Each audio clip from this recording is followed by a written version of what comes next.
po besoj dëgjuat kryeministrin, i cili e përmendi që momentin që ti kemi të trajtuara këto 3 çështjet e para prioritare, pra që ishte konstituimi i kuvendit, formimi i qeverisë, votimi i marrëveshjeve ndërkombëtare dhe qeverisë, kryeministri do të fillojë pra konsultimet dhe diskutimet me subjektet e tjera në mënyrë që të tejkalohet pra edhe sfida e radhës që na pret, që është çështja e zgjedhjes së presidentit apo presidentes. Faleminderit. Faleminderit për pyetjet. Sa i përket planit të rritjes, pra siç e dini, është pagesa e parë parashihet të jetë avanci në vlerën prej 7% të vlerës së përgjithshme, pra që po besoj përkthehet diku tek 62 milion euro, ose parafërsisht aty, e siç parashihet me marrëveshje, pra gjysma e pagesës së disbursuar të parë, pra shkon në fondin apo kornizën për Ballkanin Perëndimor investive, ndërka gjysma tjetër vjen si mbështetje direkte buxhetore, pra që i bie të derdhet në thesar si mbështetje buxhetore e cila mund të shfrytëzohet nga Republika e Kosovës qysh tani. Ndërka pjesë të tjera pra vazhdojnë të lirohen apo të disbursohen, mundësohet disbursimi varësisht nga dinamika e zbatimit të reformave që kemi pra në pakon e reformave të dakorduar. Faleminderit. Sa i përket buxhetit, unë po besoj që kuvendi tash do duhet ishte, nuk kam informata, por besoj që do duhet ishin kryesia kuvendit si dhe grupet parlamentare në procesin e formimit të komisioneve parlamentare, gjë që e mundson pastaj fillimin e punimeve, sepse siç e dini komisionet parlamentare janë ato që shqyrtojnë projekt ligjet dhe nismat e tjera, e që pastaj seanca e kuvendit i miraton. Shpresoj që të arrijnë të kryejnë gjitha procedurat e nevojshme në mënyrë që sot të kemi ratifikimin e marrëveshjeve ndërkombëtare, si dhe miratimin në lexim të parë edhe të projekt ligjit të buxhetit.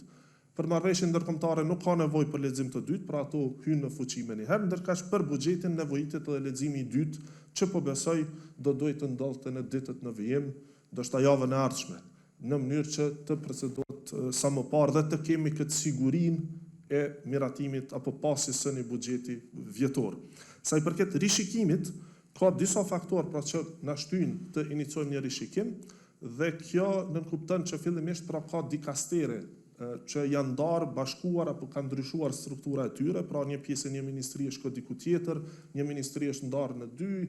apo forma të tjera të riorganizimit, e për më tepër ka edhe ministra, pra që janë të rinj ato dikastere që po besoj do duhet që edhe ata kanë nevojë që të shohin nëse ka nevojë për ndonjë ndryshim apo përmirësim, e për më tepër po flitet edhe për një buxhet pra që është dorëzuar në tetor të vitit kaluar, i hartuar qershor korrekt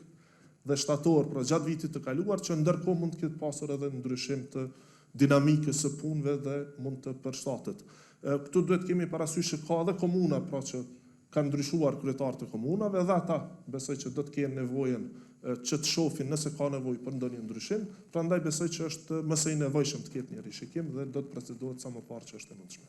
Faleminderit për pyetjen. Nuk parashihet të ketë vështirësi të tilla, është më tepër mënyra e organizimit të punës, pra ne kemi pas një situatë të ngjashme edhe në mandatin e kaluar, pra kur ka pasur ndryshim të dikastereve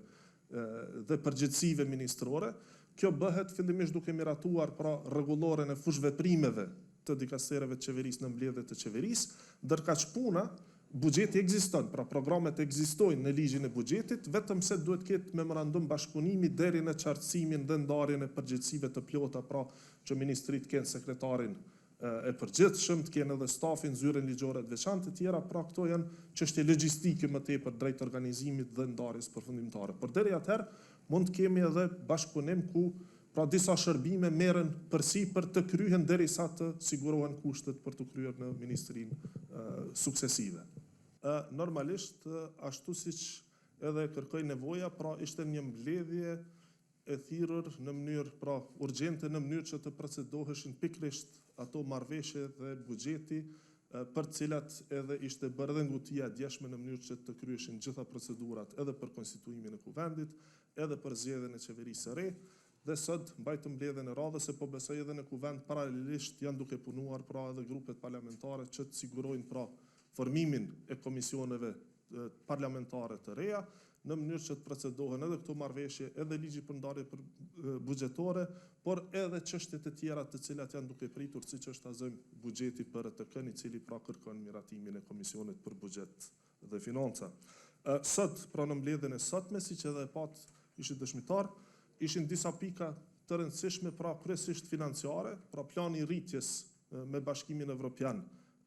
i cili kishte 2 pika të renditës, pra fillimisht ishte pakoja e reformave të nevojshme të cilën e kemi dakorduar me Bashkimin Evropian, ndërka pika tjetër ishte pjesa financiare, pra e asaj pjesës prej 880 milion eurove, që i është alokuar Republikës së Kosovës, e që besoj që pas miratimit sotëm, pra do të kemi edhe seancën shumë shpejt në kuvend, ku do të ratifikohet kjo marrëveshje në mënyrë që Kosova të fillojë dhe të përfitoj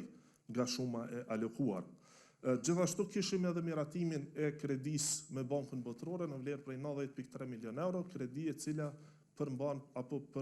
ka 0% normë interesi, 6 vite grace periud, ndërka 6 vite tjera pra është periudha e kthimit, por edhe atëherë është pa interes, pra vetëm kthimi ndodh tek pas 6 viteve me gjithsej periud maturiteti 12 vite.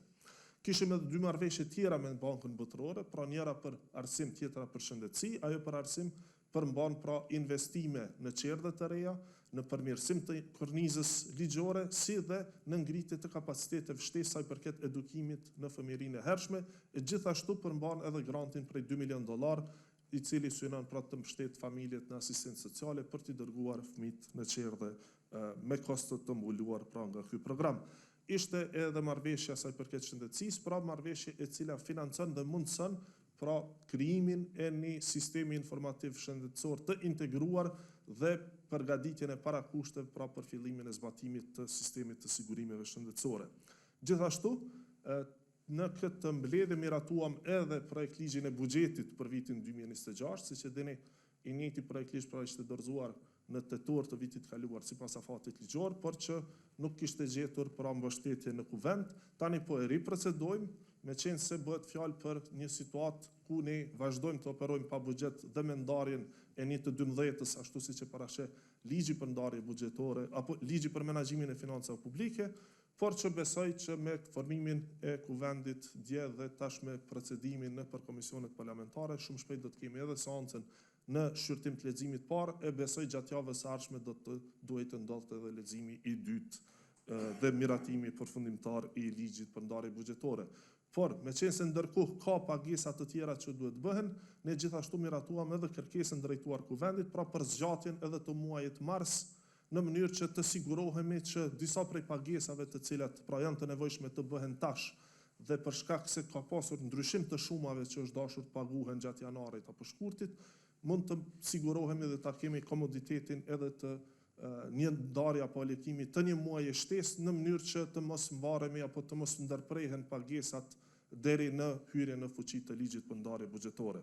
Patjetër, normalisht që gjitha këto që i përmendet, pra janë synim dhe do të vinë së shpejti, siç e përmendi edhe kryeministri në fillim të mbledhjes, pra kjo mbledhje në kushte normale do duhet të ishte mbledhja ceremoniale, pra e fillimit të mandatit të qeverisë, por meqense kemi disa marrëveshje të cilat kanë pasur afat skadence,